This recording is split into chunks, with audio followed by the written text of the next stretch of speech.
A Jewish cook sliced open a bread worth 500,000 marks. He then ladled on potato soup and distributed it to his fellow Jews, who had been starving for 3 days. The Germans discovered that the cook was secretly feeding everyone. They immediately rewarded the cook with a lash, which made his head bleed.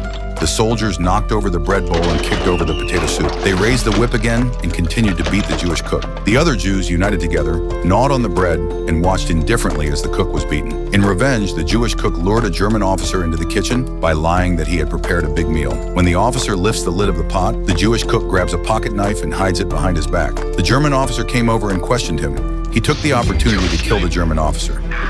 The cook broke into a smile. He decided to kill all the German officers in the camp. The Jew then polished the dagger with a tool and hid the axe in his clothes. Then, pretending to repair a boiler, a Jewish teenager stole 2 rifles from the armory, hid them in the chimney, and walked out in plain sight. Armed, the Jews immediately went into action. They first lured a German officer to try on his shoes and then attacked him from behind with an axe. But the officer happened to turn around to avoid the blow. The surrounding Jews immediately rushed up, covered the German officer's mouth, and then pulled out their pocket knives and killed him.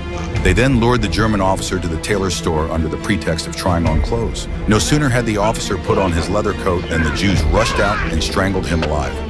Using various ambushes, the Jews killed 15 German officers.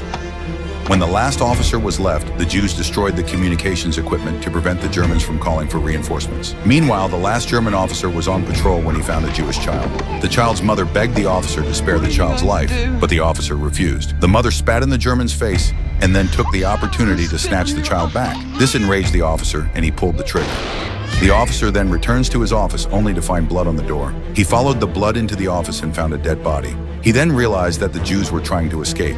The German officer hurriedly picked up the phone to call for help, but the line had been cut. He had no choice but to ask his soldiers to inform the others. The Jews knew that they had been exposed and immediately informed everyone to scatter and escape. The Germans immediately opened fire, and the bullets swept wildly toward the Jews. But the Jews fought against the rain of bullets and pushed their way through the barbed wire. However, the periphery of the camp was covered with 100,000 mines. Behind them, German machine guns kept firing.